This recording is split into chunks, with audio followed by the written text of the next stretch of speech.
আসসালামু আলাইকুম। আমি মোহাম্মদ রেজাল হালাদার আপনাদের সাথে আছি। সুপ্রিয় দর্শক, রাজনৈতিক বিশ্লেষণে আপনাদের স্বাগত। সংবিধান সংস্কার পরিষদ নিয়ে সংসদে বিতর্ক কেন? বাংলাদেশের ত্রয়োদশ জাতীয় সংসদ বহু প্রত্যাশা নিয়ে যাত্রা শুরু করেছে। এই সংসদ এমন এক সময় গঠিত হয়েছে যখন দীর্ঘ আন্দোলন, ত্যাগ ও রক্তের বিনিময়ে রাজনৈতিক পরিবর্তন ঘটেছে। মানুষের আশা ছিল নতুন রাজনৈতিক বাস্তবতায় রাষ্ট্র পরিচালনা কাঠামো নিয়ে একটি নতুন আলোচনা শুরু হবে। বিশেষ করে সংবিধান সংস্কারের প্রশ্নে একটি বিস্তৃত ঐক্যমত্য তৈরি হবে। আপনারা জানেন যে এই রাজনৈতিক অর্থাৎ গণতন্ত্র ফিরিয়ে আনার জন্য এই বাংলাদেশে বারবার অনেক যুদ্ধ হয়েছে স্বৈরতন্ত্রের বিরুদ্ধে। এর প্রধান হয়েছেন, স্বৈরতন্ত্রের প্রধান ছিলেন, আপনারা জানেন যে এরশাদ। এখন এরশাদ হোসেন তিনি কিন্তু স্বৈরাচারী করে দীর্ঘ 9 বছর ধরে ক্ষমতা ছিলেন। তারপর যাই হোক, বিভিন্ন সরকার দলীয় লোকেরা সহ তাকে নামিয়ে আবার নির্বাচনিত করে গণতন্ত্র ফিরিয়ে আনা হয় বাংলাদেশে। তারপর আবার আর একটা লোক দেখানো নির্বাচন করে, তারপর জনগণের সাথে ধোঁকা দিয়ে আরেকজন আবার স্বৈরতন্ত্রের দিকে দিকে ধাবিত হয়েছিলেন সাবেক প্রধানমন্ত্রী শেখ হাসিনা। তারপর যাই হোক, ছাত্র জনতা মিলে একটা বিপ্লব ঘটিয়ে তাকে ক্ষমতা থেকে নামায়, যে তিনি পালিয়ে ভারতে চলে যায়। যাই হোক, এরপরই একটা অন্তর্বর্তী সরকার দেয় ডক্টর মোহাম্মদ ইউনূসকে। তিনি একটা সুষ্ঠু নির্বাচনের জন্য অনেক চেষ্টা করেন, যদিও আসলে এই নির্বাচনটাও বিতর্ক ছিল। যদি জামাত বলতো যে না, এই নির্বাচনটা আমরা মানি না, তাহলে কিন্তু আসলে বিশাল একটা ভয়ঙ্কর একটা পরিস্থিতি দাঁড় হতো। যাই হোক, জামাতকে এই জন্য আমরা ক্রেডিট দিই, যেন মহান আল্লাহ পাক রাব্বুল আলামিন তাদের এই ধৈর্যের জন্য উত্তম স্থানে কোনো একদিন পৌঁছে দেয় এবং দেশ ও জাতি যাতে তাদের দ্বারা মঙ্গল কাজ প্রত্যাশা করতে পারে। এবং আসলে জামাতের অনেক গুণ আছে, হয়তো বা খারাপ গুণ থাকতে পারে, সেটা আমি সব বলতে পারবো না, তবে ভালো কিছু দিক বা গুণ আমি বলি। তারা কিন্তু গরিবের টাকা আত্মসাৎ করতে চায় না, তারা কিন্তু চাঁদাবাজি করে না, টেন্ডারবাজি করে না। যাই হোক, তারা মোটামুটি একটা ভদ্র পরিস্থিতির দল বাংলাদেশে সবাই জানে। এতে আওয়ামী লীগ, বিএনপি যারাই যে দল করুক সবাই কিন্তু জানে। আর কিছু কট্টরপন্থী আওয়ামী লীগ আছে, তারা গালিগালাজ করে, এটা স্বাভাবিক। যাকে এটা যার যার ব্যক্তিগত ব্যাপার। আমরা যতটুকু দূর থেকে জানতে পেরেছি বা দেখতে পেরেছি, আসলে জামাতের কোনো লোক খারাপ কোনো কাজে বেশিটা জড়ায় না। এখন বলতে পারেন ভাই এই একটা দোষ আছে, এইটা আছে, ওইটা আছে, ওটা ভাই আপনি অন্য দল যেমন আওয়ামী লীগ, বিএনপি বা জাতীয় পার্টি বা এনসিপি, অন্যান্য দলের ভিতরে কিন্তু তার চেয়ে মনে করেন 500 গুণ বেশি। এখন আপনিও মানুষ, তারাও মানুষ। আপনার যদি 500 গুণ বেশি হয়, তাহলে তার তো মনে করেন আপনার যেখানে হয়েছে 500, কারণ ভুল বা খারাপ কাজ আপনার দলের নেতারা করতেছে, সেখানে তো হয়তো বা জামাতের বা ইসলামিক দলগুলোর 1টা 2টা বা 5টা থাকতেই পারে। এটা স্বাভাবিক, সিম্পল, কোনো ব্যাপার না। কারণ মানুষ তো দেখা গেছে তাদের ভুল ত্রুটি থেকেই থাকে। যাই হোক, এ প্রসঙ্গে না। যাই হোক, নির্বাচন একটা হয়েছে, নির্বাচনটা গ্রহণযোগ্যতা কতটুকু তা আপনারা জানেন। কিছু কিছু আসনে অনেক ঝামেলা হয়েছে, অর্থাৎ নির্বাচন সঠিক হয়েছে ঠিকই, কিন্তু ফলাফল প্রকাশের সময় অনেক কারচুপি হয়েছে, আপনারা জানেন। যাই হোক, তারপর তারা জামাত মেনে নিয়েছে এবং তাদের একটা শর্ত ছিল যে গণভোটে হ্যাঁ ভোট হয়েছে আপনার প্রায় 70%, 68% আর 70% একই কথা, 30% লোকে না ভোট দিয়েছে যত ভোট কালেকশন হয়েছে। এখন 70% ভোট, এটা কিন্তু বিশাল একটা। এখন হঠাৎ করে বিএনপি ক্ষমতায় এসেই কিন্তু প্রথমে একটা গাদ্দারি করেছে, সেই গাদ্দারিটা হলো সংস্কার। এই সংস্কারটা জুলাই সনদের আন্ডারে আসলে সিস্টেমে তারা সংবিধান সংস্কার করবে না বলে দিয়েছে, এটা সংবিধানে নেই, এটা করা যাবে না। তাহলে আমাদেরও প্রশ্ন হবে তাদের কাছে, তাহলে শেখ হাসিনাকে কেন লড়াম না? শেখ হাসিনা তো তার এখনও প্রধানমন্ত্রী, তাই না? এটাই তো। তাহলে তারা কোন হিসাবে তারা এখনও ক্ষমতায় থাকে?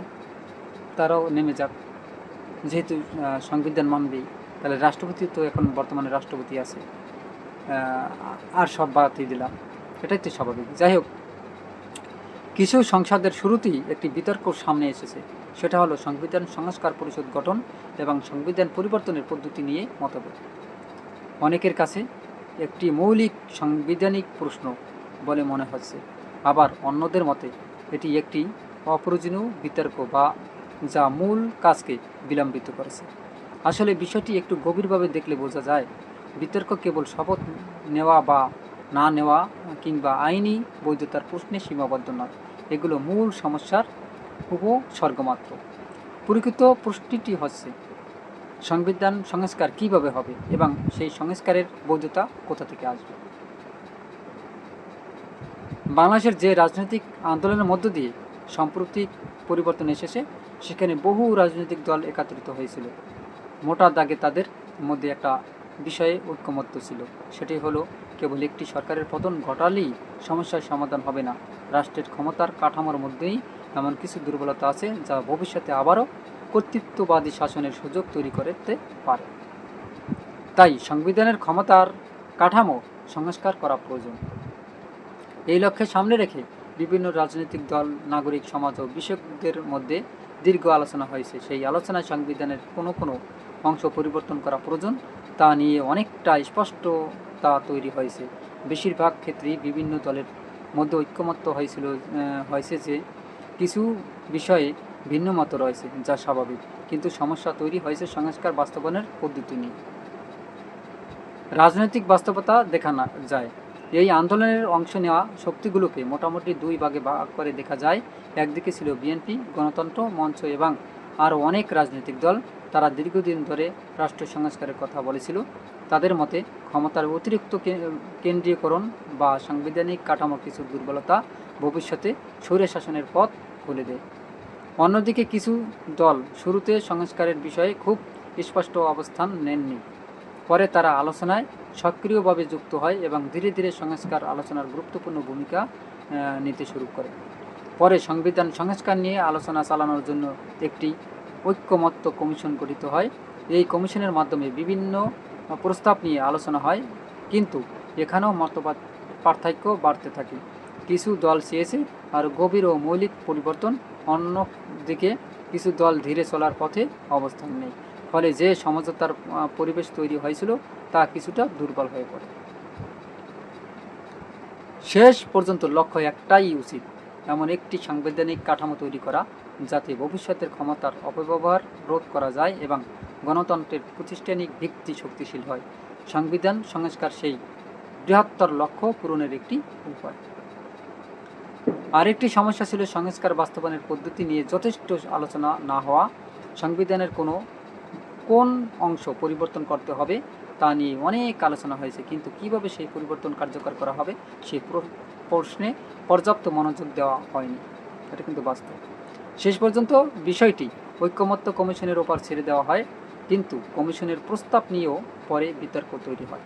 বিশেষ করে সংবিধান সংস্কার পরিষদ গঠন, তার ক্ষমতা, মেয়াদ ও গণভোটের বিষয়টি নিয়ে বিভিন্ন পক্ষের আপত্তি দেখা যায়। তবু একটি গুরুত্বপূর্ণ বিষয় হলো সংবিধান সংস্কারের প্রশ্নে জনগণের মতামত নেওয়ার জন্য গণভোট আনুষ্ঠানিক হয়েছিল।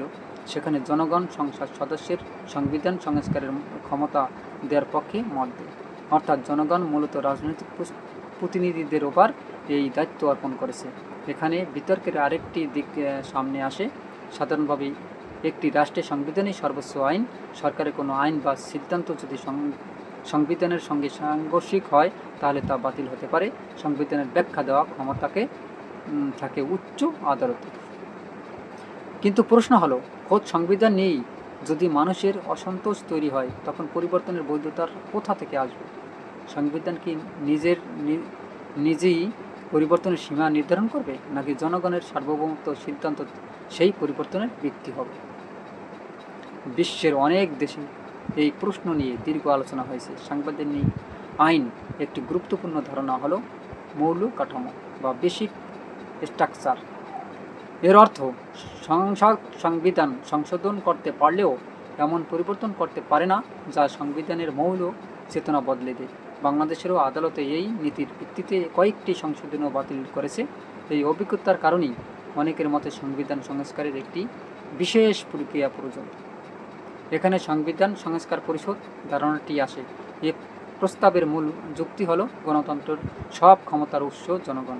জনগণ যদি সরাসরি গণভোটের মাধ্যমে প্রতিনিধিত্বের একটি বিশেষ দায়িত্ব দেয়, তাহলে সেই দায়িত্ব পালনের বৈধতা জনগণের কাছে থেকেই আসে। অর্থাৎ জনগণ যদি প্রতিনিধিত্বের সংবিধান সংস্কারের ক্ষমতা দেয়, তাহলে সেই সংস্কারের বৈধতা বিদ্যমান সংবিধানের সীমাবদ্ধতার মধ্যে আটকে থাকে না। এই যুক্তির ভিত্তিতে সংস্কার পরিষদের গঠনের প্রস্তাব দেওয়া হয়েছিল। এর উদ্দেশ্য ছিল সংবিধান পরিবর্তনের একটি পরিষ্কার ও আইনি বিতর্কমূলক পথ তৈরি করা।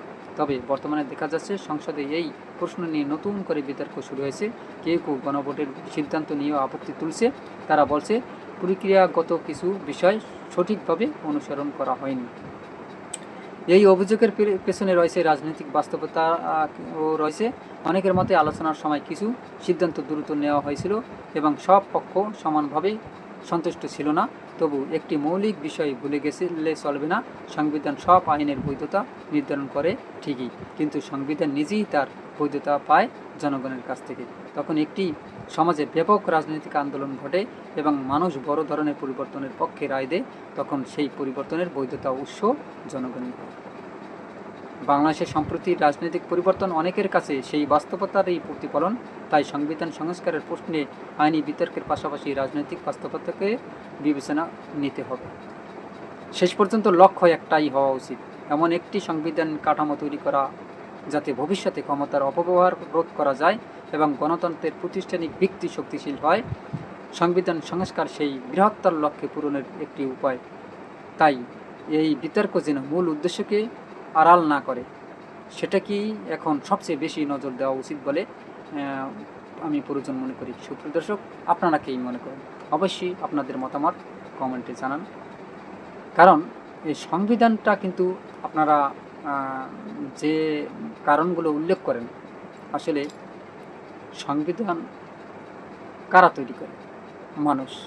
সংবিধান মানে কি একটা আইন নাকি একটা নীতি? সংবিধান মানে একটা দলিল, যেমন আমার এইভাবে চলতে হবে, এই করা লাগবে, এই রাষ্ট্রে এইভাবে পরিচালনা হবে, নাকি একটা দলিল।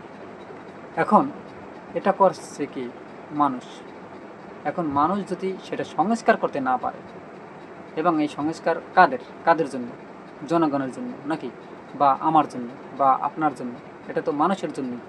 এখন কিছু লোক যদি নিজের স্বার্থের কারণে এই সংস্কার করতে না চায়, অর্থাৎ যেমন আমি একটু উদাহরণ দিই, যেমন এক সরকার দুবারের বেশি প্রধানমন্ত্রী তো করতে পারবে না। তাহলে কেন পারবে না? কারণ কি?